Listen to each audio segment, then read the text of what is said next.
You've survived another week. Thank you for listening, downloading, and supporting the Black Man with a Gun Show. Hi, I'm your host, Ken Blanchard, and this is episode number 525. And this week, I get a chance to talk to my friend, Rick Ector from Legally Armed in Detroit, who the Guinness Book of World Records should probably be contacting about now. He trained almost 600 women in one day, just the other day. My friend, Michael J. Woodland, is going to give us some tips to help you with the Flinch. And our friend, Marchelle Tigner, gives us some tips for home safety, just in case you decide to go on vacation. You know, it is summertime. All this and a little bit more after Tommy drops this beat.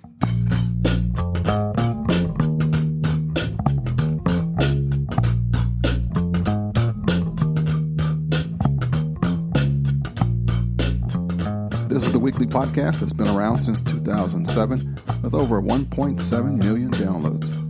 I began as a firearms instructor back in 1986 and then became a gun rights activist in 1991 and traveled around the country helping change the concealed carry laws around the world.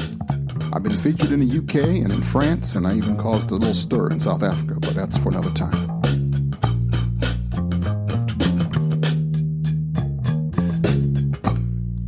You know, at the beginning of the year, I started out with nothing, and I still got a lot of that left. At the time of this recording, half the year is gone. It's June, baby. Summertime is here. And for me, your friend and brother from another mother, it's time for some course corrections, time to make a little change. And I am adding a couple of friends to the show, going to make sure that I keep it fresh, give some information that my voice is not the only voice you'll hear. And I'm also going to start doing some more training. I got an idea. No, what I got is an epiphany. That's what I got. And I'm going to work on that.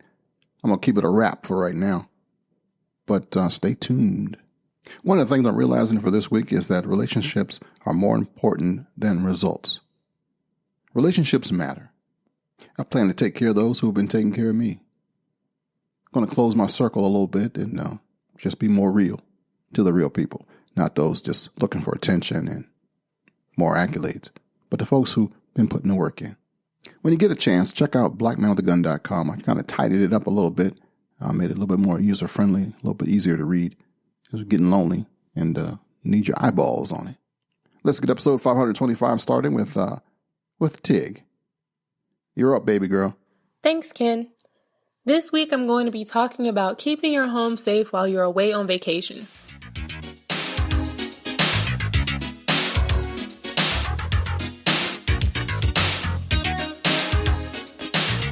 Alright, so I know everyone's really eager to get on the road and get to that family beach trip.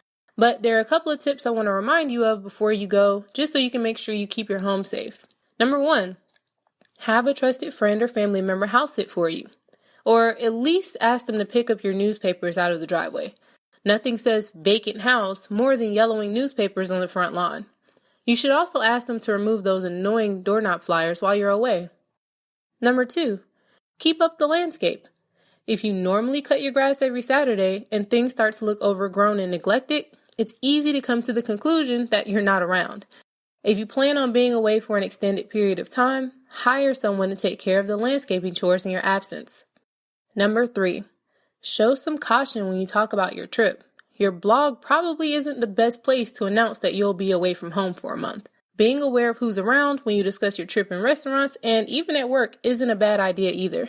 Make sure that your children are discreet too. No one is saying that you should be suspicious of everyone you meet, but even a chance remark has the potential to lead to unintended and unfortunate consequences. This includes checking in to places on Facebook or Foursquare. Someone may see the post and decide to target your home while you're away. Number 4, don't lead burglars to your home with your GPS. Many a GPS, either the portable or built-in style, has led thieves directly to unsuspecting homes. When a car is left at the airport, a bad guy can break in, turn on the GPS unit, and often find out exactly where home is. If you have a portable unit, don't leave it in the car, either at the airport or in the hotel parking lot at night if you're road tripping. If you have a built-in unit, set home for something other than your actual address. Use a nearby intersection or cafe instead. That way, you'll still get home, but won't lead anyone else there either. It's not a bad idea to do this with your portable unit as well, just in case anyone gets their hands on it. Number 5, Keep track of all keys to your home and make sure they're in safe hands. Locking your doors is important, but up to 50% of burglaries involve the use of a key. That plastic rock isn't fooling anyone. If a criminal figures out you're away on vacation, it's likely that he or she will check your porch for a spare key. So, reach under that mat, into that mailbox, above the door frame, or into that flower pot and remove your spare key before you leave on your vacation. Number 6, and this is a classic one. The lights are on, but no one is home. Don't leave your lights on at home throughout the entire vacation in an effort to make it look like someone is in the house. Your electric bill will end up costing more than your monthly mortgage, and house lights blazing throughout the night might look a bit suspicious. Instead, purchase a light switch timer that can turn your lights on and off automatically according to a programmed schedule. Criminals keeping an eye out for your house will notice lights flipping on and off and will probably assume someone is flipping the lights on. Amazon offers a number of products, and some are as low as $20.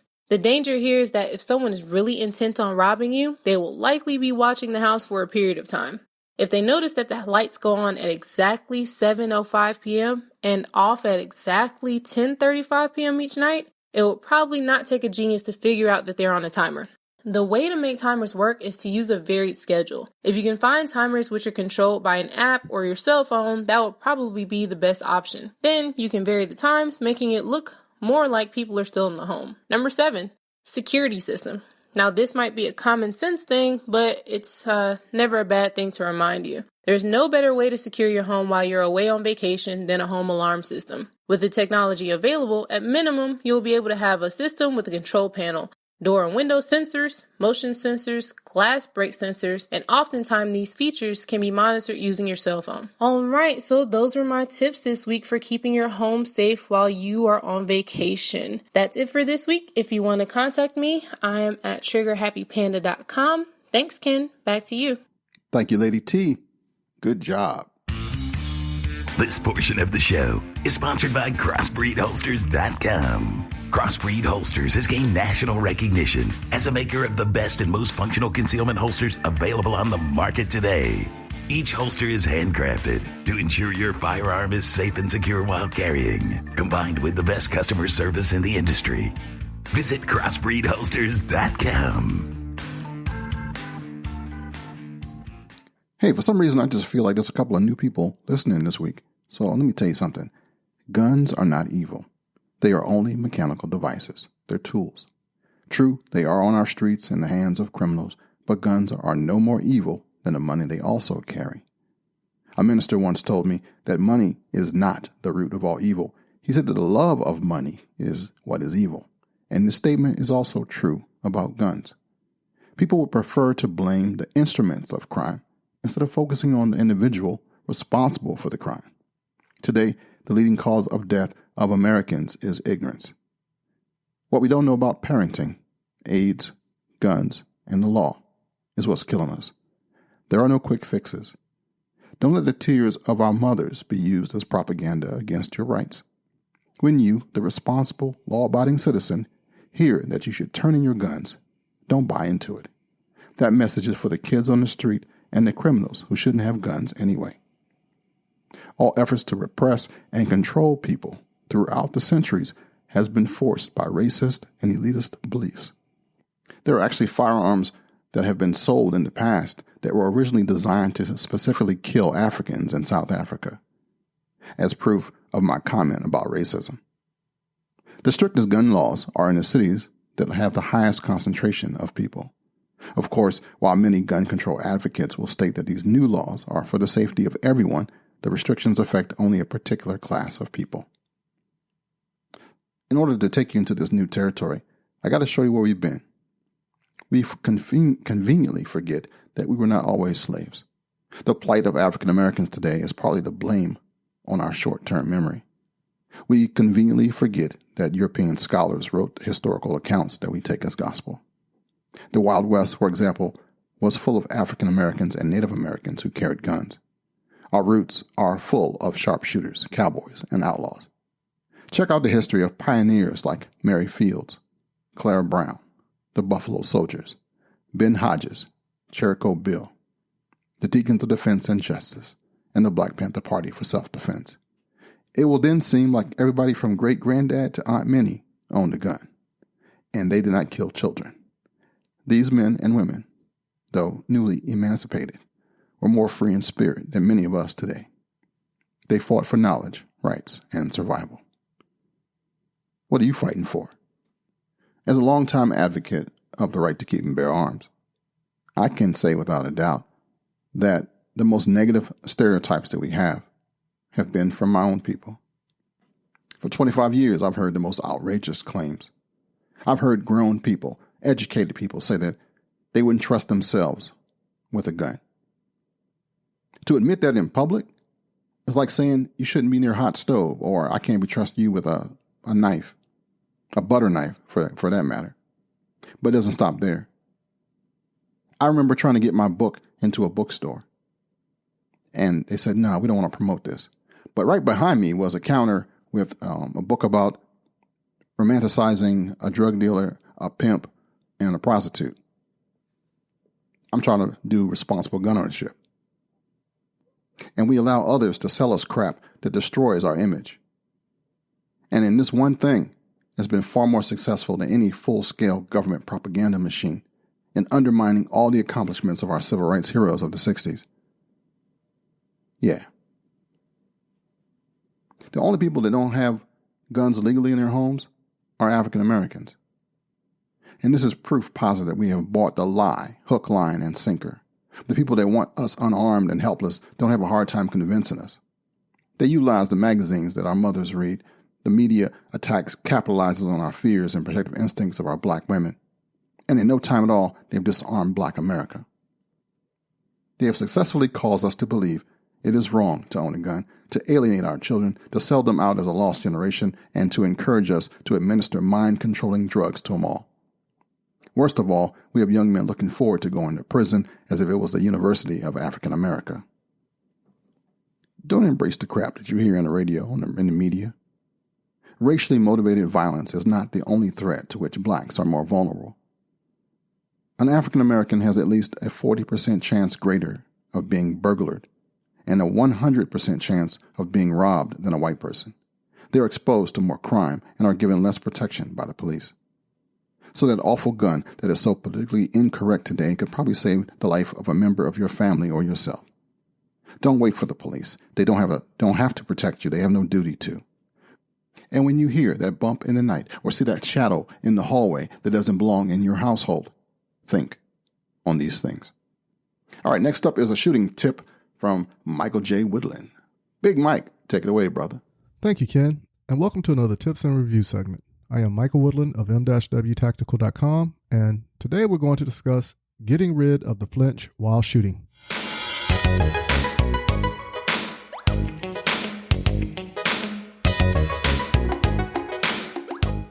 This past week of shooting and helping a friend out, it was discovered the flinch had his shots going everywhere but where he intended for them to go. After a few observations, I knew what had to take place. For starters, you can't get mad at anyone for not knowing what they don't know. When a mistake is discovered, we have to correct it and stray away from the bad habit. When you are used to shooting one way, it is hard to break a bad habit, but it can be done through repetition. Once the flinch was discovered, we ran a few drills that assisted with the elimination of the deadly flinch. In the past, you heard me discuss about balancing an empty casing on top of your front sight and slowly pull the trigger. Remember, with this form of practicing, the firearm is empty and no live rounds are in your vicinity. If the casing stays on after pulling the trigger slowly to the rear, you are where you want to be. You can look at it as you did everything correct and repeat the process, getting better each time the casing does not fall. If it happens to fall, reset the casing and do a quick analysis of yourself and figure out what needs to be corrected to keep the casing balanced on the front sight. It can be a multitude of factors from your stance, breathing, and you guessed it, trigger pull. Another tip is where you will need someone with you on the range. Person A is the shooter and person B is the coach. The coach will have 2 of the magazines from the firearm of Person A. Person B will take about 10 rounds and randomly place 1 or 2 rounds in the magazine, or in some cases, no rounds. The coach will give Person A back the firearm, where they will pull the trigger, not knowing if there is a round in the chamber or not. This will force Person A to discover if he is flinching excessively or not. This is a fun little exercise that will help with your trigger pull, as well as eliminating that nasty flinch. Get out there and practice, but don't overwhelm yourself. In time, you will discover how it will all come to be second nature to you. Tune in next week as we tackle another area of marksmanship for another tips and review segment. Thank you for all those who follow and support the M-W Tactical Facebook page. If you haven't done so, look us up on Facebook and hit the like button and join in on the many discussions that are taking place. We are trying to reach our goal of 2,000 likes before the end of the year. Tell your buddies to get on Facebook and hit the like button on the M-W Tactical Facebook page. For those who use Twitter, you can find us at M_W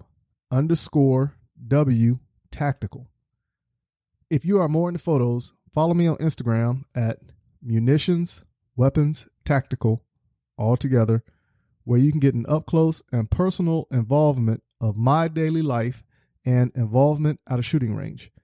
If you would like to read more about us, do so by going to www.m-wtactical.com, where you can easily connect with us on any of the previously mentioned social platforms while looking at pictures, viewing future classes, emailing us, or even listening to the current week of the Black Man with a Gun podcast. For those who want a more direct approach, just call us at 803-250-1256. Leave a message and we will get back to you so we can discuss whatever is on your mind, from shooting classes or just inviting us to come to your upcoming event. Until next week, keep shooting, keep practicing, and have fun. Back to you, Ken. Thanks, man. Man, Memorial Day, I don't know how your holidays was, but mine was the bomb. I got a chance to take my bride away, and we celebrated our 26th wedding anniversary in high style, and got a chance to reconnect with each other, and it was kind of nice. She likes me again, and that's a good thing. Not quite sure who that word of wisdom was for, but if you understand where I'm coming from, say amen. And if you can't say amen, say ouch. Next up, a conversation with a really cool guy, a friend. His name is Rick Ector. He hails from Detroit, Michigan, and he's been around a minute, doing great things. He's going to tell you about something he did that was fantastic. This portion of the show has been brought to you by the United States Concealed Carry Association. The USCCA has been providing education, training, and self-defense insurance to responsibly armed Americans since 2003. Join Tim Schmidt and myself here at usconcealedcarry.com. All right. This week I got my friend and brother from another mother, Rick Ector from Detroit. Rick, welcome back to the show, man. Hey, man, it's always an honor and a privilege, literally, to be on the show. You know, I still remember being excited the very first time I was ever on the show years ago, man. And it's always a pleasure. Always enjoy being here. How long has it been now? Man, it's been a long time. It's been some years, man. And I mean more than a handful. It's been a while. I mean, we go back like a rocking chair. It's been a minute, man. But it seems like just yesterday. Just yesterday, I was at home, trying to figure out, exactly what I wanted to do in this gun rights movement. I know I wanted to do more, but I didn't know exactly in what way was that going to manifest itself, man. And, and I must have told this story a million times, right? Stop me if you've heard it before, right?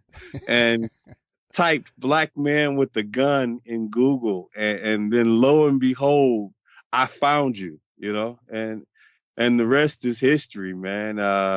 went to that gun rights policy convention in Fort Mitchell, Kentucky. What year was that? What year was it in Kentucky? That was right outside of Cincinnati, right? Was that then? And man, that was when I met you and I met Sean, man, and I was just taking in this whole gun rights movement that I really was not privileged to, all the personalities that were there, and I shudder at using the term celebrity, man, but all the celebrities in the gun rights movement was there, all the people that you see about, on the internet and on shows and stuff. And they were there. And it was a relaxed environment and how everyone was approachable. I didn't come across anybody who seemed like that they were too good or above me to spend some time and talk with me, regardless of their position and office and how many years they've been in the gun rights movement, man. And that weekend just totally energized me and fired me up, man. And really made me feel like I belonged, in a bigger sense in the gun right movement. And I've been going full bore ever since. That's what's up. And now we're talking about in the future, 6 years later, you've been doing successfully the Legally Armed in Detroit Ladies Day. What do you call it? I call it, well, it doesn't really have like a permanent fixed name. It kind of morphs, and it morphs every year until something sounds a little slightly more pleasing to the ear. But it's the LAID, which is Legally Armed in Detroit, Ladies Day at the Range or Ladies Shooting Event. I haven't found that catchy event name for it, but it has over the years, over the last 6 years, is starting to become, if it has not already became, my signature event that I do of the year, and it gives me a lot of joy and privilege just watching this thing grow from just a small, 50 people or so event to now where I almost had 600 participants in the program, man. And it's really great to see how this thing has grown. 600, man. And you know what? I would have had 600 was my goal, and what I tell people who help me put on the event, I tell them, look, 600 is the mark, but we don't get 600. That's okay, because my first priority and concern is safety. And if we need to have, a slower pace to ensure that, we don't have any mishaps or anything bad happen, then I'm willing and I'm prepared not to get 600. 600 is the mark, but it's not to be done at the sacrifice of anything else. But had it not rained, man, I would have easily eclipsed 600 women trained with firearms in one day, which is really insane to a lot of people, man, because it doesn't seem like it's even possible or achievable, to coordinate that many people to come to one location, staggered over time throughout a day, to give them a range safety briefing, to actually give them gun giveaways, free gun locks, and free drawings. And then we had a couple of paid drawings for one of my buddies who's a firearms dealer. He gave away, raffled off like 4 guns. And man, it's just great. The Legally Armed in Detroit t-shirts were there. Man, all the women got a bunch of stuff, and they basically came away with, a sense of fulfillment. They actually went to a place and got a safety briefing, was given a firearm, a real gun, was taught how to use it, and they not only shot, man, they shot well, and we took pictures and small videos, and we put it all over Facebook and on YouTube. And no, we didn't do YouTube, but Facebook, just had a time of it, man. And just by having an event that's becoming like a signature event, just watching this thing grow, it has really been truly amazing. to behold, for sure. Yeah, my inner Chris Tucker wants to be screaming right now. 600, 600, man! I can't believe 600. Yeah, that's good. I Dude. mean, when I tell people, 600 in a day, and it was not like a whole 24-hour day. It was more like a business day, with maybe a couple hours of overtime, and it's amazing, the amount of resources it takes to put something like this together, is huge, and it's grown over the years, and just by being fortunate and being in a space in which I've developed relationships with other people, and that's another story in of itself. But, just the relationships that I've fostered and developed with people who would put themselves in a situation where they'd be willing to partner with me to share my vision in terms of giving women a free shooting lesson, free of charge, and even come away with a few giveaways, is just really amazing in of itself. This whole path of giving back and doing something to the community, doing something for the community, and being able to get people to come together for a common goal, and to do something just because it's the right thing to do, which is nothing short of amazing, and which, I believe if you could, cross that hump, I believe that it could be done and replicated all over the country, and I think I attribute my approach and the success I've had with this program with the fact that, it roughly parallels in a way my path as a firearms trainer, man. I became a firearms instructor about 11 years or so ago when I first got credentialed by the NRA. And I was out there and I was new, I was green, but I was motivated and I had a lot of energy and I wanted to do. And I literally called a lot of people that were operating at that time, man. And would you believe that I called a bunch of people that were operating then, and I said, look, I'm brand new, I'm green, I'm inexperienced, just got, certified, and I want to just help. I want to learn. I want to come to your spot, at your class, with your students, and I just want to learn and I want to help. And look, you won't have to pay me anything. Just let me come work with you and mentor me, and I just help, man. You realize that I couldn't get not one single established firearms instructor to take me on for free to help him teach his classes and teach his students. And I was like, wow, is it really that competitive? Are people really that cynical? Me, myself personally, I'm a training counselor now, and it's part of my, charge as in that office to mentor instructors that I, certify to be firearms instructors. But, people call me out of the blue and they ask, can they learn? And I bring them on. It's not like I charge them anything, but I feel that if I can give back and help ensure that there's people out there teaching and doing things the right way, then, that's something I could do. And as a matter of fact, I even, offer to partner with them. If they can grab or they can somehow get their own students, we can just pool the people together and just do a class together, right? And just help one another, which is so easy, man. But, people are just so cynical, man, and so doubting or Selfish. So competitive.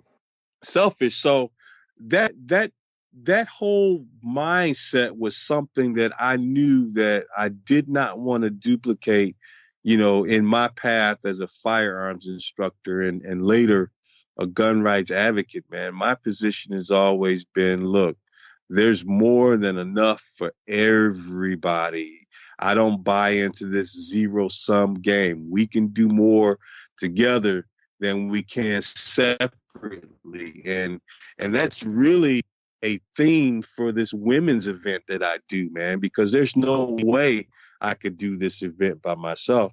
And individually, and as like small subsets, we couldn't do it. I mean, it takes all of us together with a shared vision, willing to work together, man. But it has to be someone who can pull that together, who's walked that walk in terms of partnering and working with other people that could do it. A lot of people, from a lot of different places say, hey, man, this seems like the kind of thing I would want to do. And I welcome people to replicate it, man, but it takes the right approach. It takes someone who comes from a space of genuinely wanting to work with people for a bigger purpose, man. And you got to walk that walk, and you got to be genuine and honest, because if people sense that you're not who you represent yourself to be, your words are just going to fall on deaf ears, man. So I've been glad that I've had, the approach I've had, and that was based on my experiences trying to get mentored. But along the way, man, I've had help and I've managed to grow.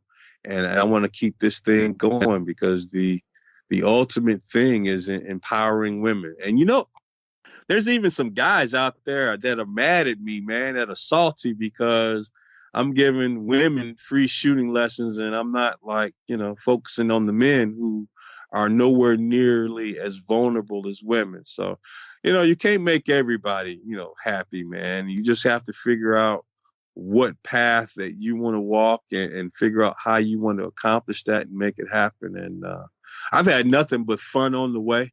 All the people I've met, the things that we've talked about and shared, man, it's just been a great experience. 6 years of watching this one event just grow from, a tragedy I witnessed on the news all the way till now. 600 women in one day being trained how to safely operate a firearm and get some basic fundamental firearm safety training. It's crazy.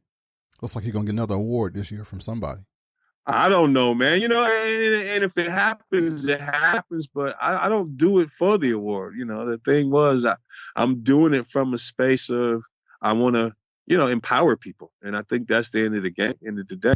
But and I give this program out knowing that guns is not for everyone, and I understand that. But if you think it is for you or it's not for you, but you don't know, then I want to help you settle that question. I want to provide you with resources to have you give it an honest hearing. And based on what your experience is with this project, then you can make that final decision whether you want to investigate further, or if you can just take this gun business and self-defense and empowerment and just put that outside of your head and just figure out, okay, I need to figure another way to make myself safe. Ultimately, that's my goal, is to empower you with a tool to make you safe. I'm just showing you one option, and this option may not be for you. It may not be for everyone, but I want to at least have you give it a fair hearing in a nice, safe environment and try it, man. It's like green eggs and ham. Just try it. You may find that you actually like guns and shooting, but just try it. That's it right there. So since you've been gone, and I had the dates wrong, it's like 2001 in Cincinnati, I believe it was, in Kentucky. Fort Mill, Kentucky. Yeah. What's that, 10 years? Yeah, at least. That's 17. Man, that's a decade, right? Yeah, we over a decade now. That's good. That's a decade, man. And, and I have to say, it's been truly, my honor to have known you that long and to, really get to know you as a friend, man. You're really a great, genuine guy. And I've learned a lot from you, man. And just to even hear you just hint at the fact that I'm what you consider a peer is still an honor. Man, you teach me every once in a while. You say something, I go, wow, let me write that down. Like, I'm going to tell you right now, I'm going to now introduce you with the G's. You are a giver, a gracious dude. You're a good guy. You're a genuine guy. You're a glad finder, and you're a gun guy. So The next time I get a chance to interview you or put you on stage somewhere, you're going to get all those G accolades because that's how you are, man. Well, I appreciate it. I mean, I do. I mean, truly do. But it's been a path, man, and that's one of the great things about it. I mean, when you look into the gun community and partner and network and try to do things with other people, man, and there's really so much more. There's like a bigger world out there. It's almost like, I'm a sci-fi buff, like the Matrix. You pull back, the layer, and you find that there's this whole world of people out here doing things that you had no idea that was going on, man. And that's what I really like. I really like going to the conferences, man, and just seeing the people who are putting in the work, which is why I like the GRPC, because you see the people that are actually doing the stuff. The other conferences, the bigger, they get more publicity, more people and everything. And you know what? And I'm not taking anything away from that. I mean, the bigger conferences, conventions, they're great. But I mean, going to the GRPC and the smaller conferences, man, that's where the folks who are really on the ground are present. And if you want to know what's happening on the street, on the ground level, that's where you go, where the people are. Ground truth. Yeah, where the troops are. Yeah, always been that way. So how do we duplicate what you do? What would be your first step if somebody said, man, I'm inspired by what Rick just said? How do you get started? Well, I think you just start where you are, man. You do an assessment of what you can do. Look at your skill sets. Do you need to upgrade? Are you sufficient where you are? I mean, you can obviously just do it on your own, but let me tell you, there's so much more you can do working in conjunction with others. I mean, that first group I put together to do my first event, I only had like maybe 5 workers total, me and 4 other firearms instructors, and just being able to find a range to partner with that would work. Because let me tell you, shooting on any level can get expensive real quick, and just having some relationships that you can build on. I just happen to have a real good rapport with this one range owner at this gun range I went to a lot. And just the relationship I've built with him over, the few years that I've been going to his range doing classes, I was able to get him to buy into what I'm doing. So I say that'd be another thing, look to forge, alliances to people with access to resources who might be inclined to partner with you. And it doesn't necessarily mean their time. It could just mean access to their facility, something that isn't even being 100% used. So manpower and a place and resources and just getting people to share and to buy into your vision, man. You know what? There are people who don't even know you, haven't even met you, but who will just buy into the concept of what you were doing, who will send you some cash to allow you to buy ammo and pay range fees and stuff, man.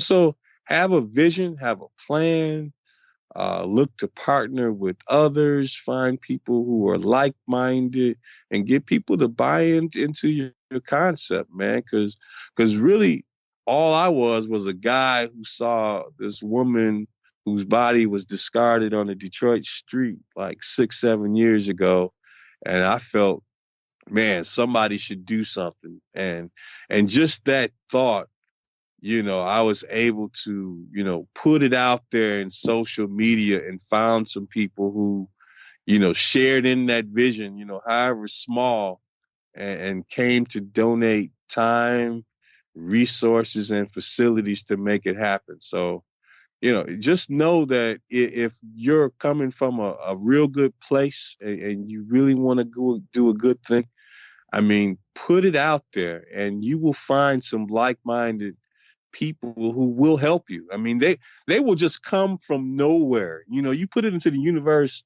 that you are trying to do something and this is what you need. You figure out what you need. Just ask the universe for it. Man, let me tell you, it will appear. And people came and they brought accesses to resources and this just grow from that. That's one small session we had. It was like 4 or 5 of us men, doing the training, and we had like 50 women. And we just built on that. We told people what we were doing, that we wanted to help other people and do it more on a bigger level. And it just grew. It just grew. It grew from 50 to 100 to 200, 300. 400 and now 600, just under 600. And I really want to do this thing even bigger, believe it or not. And not only do I want to scale it that way, but I really want to share, some nuts and bolts of how I put this thing together, because there's no reason why there couldn't be like chapters of people doing this very thing all over the country. It's totally doable. Trust me.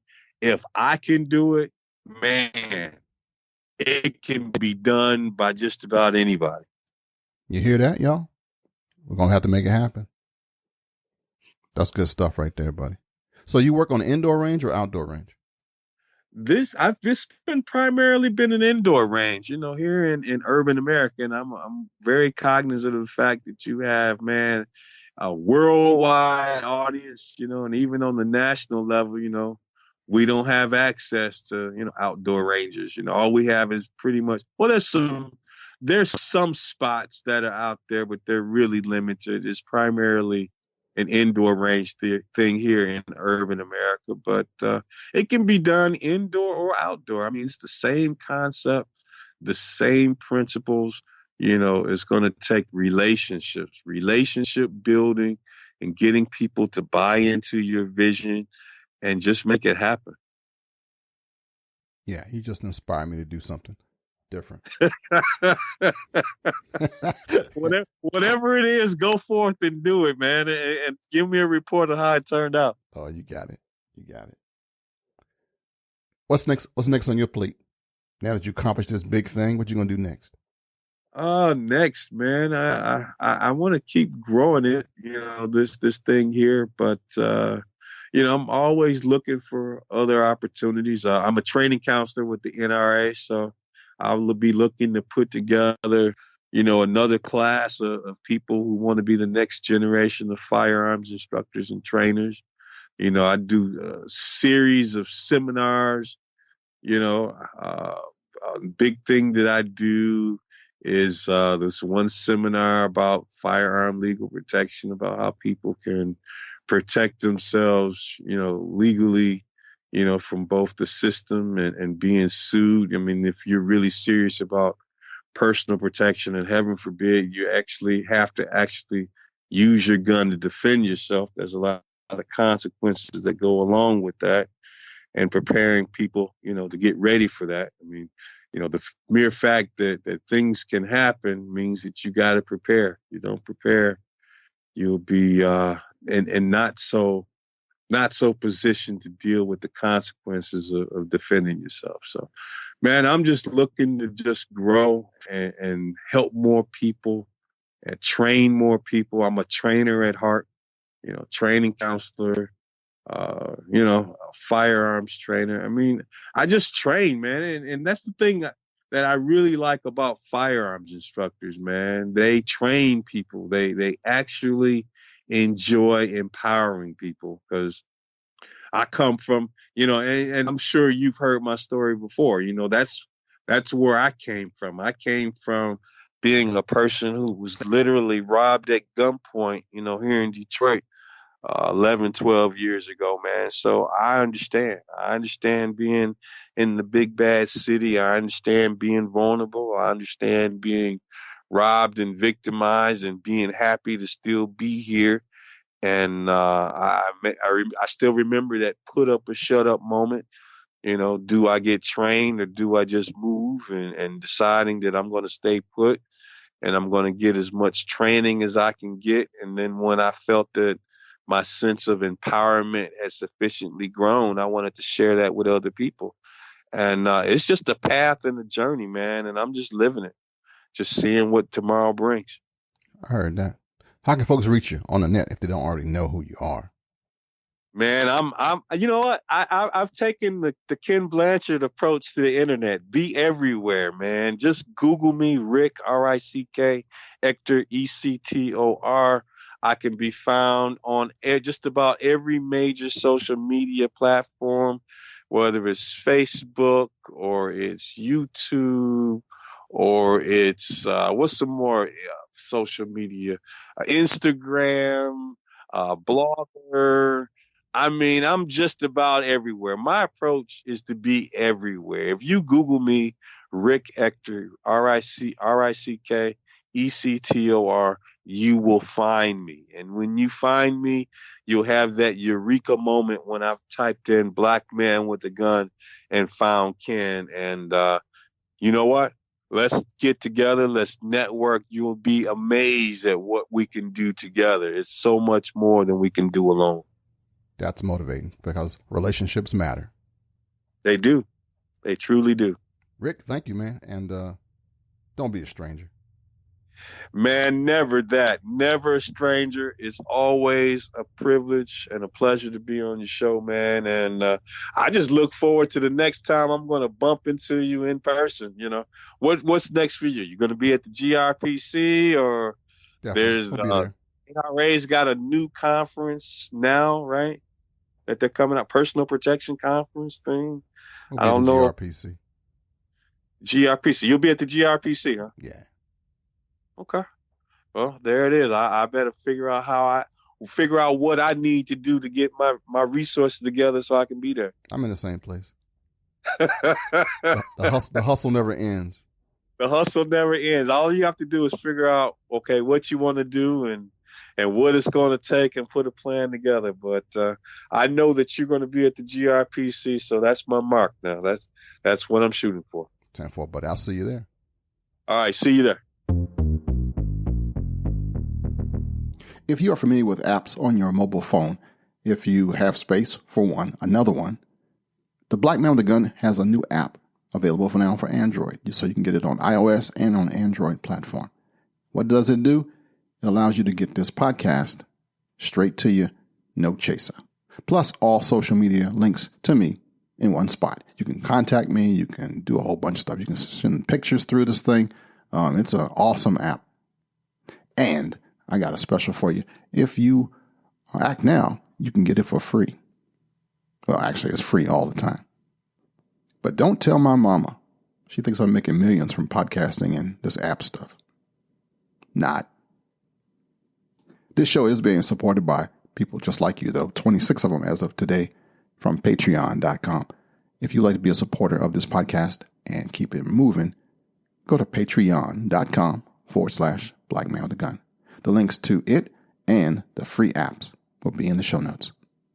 And a quick shout out to Dave Cole, one of the contributors, a really good writer, who's about to do a big game hunt, which I'm dying to hear about. Hey man, hope you're doing all right. And a big thanks to Marchelle Tigner from TriggerHappyPanda.com and M-W-Tactical.com's Michael J. Woodland. Thank you, team, for rolling with a brother. Remember that relationships matter. Be strong enough to let go and wise enough to wait for what you deserve. Just in case nobody has told you this today. Your friend and brother from another mother, the pastor of Patriots, Pistoleros, and Paladins, Ken Blanchard, loves you. And ain't a darn thing you can do about it. Until next week, shalom, baby. 1, 2, 3, 4.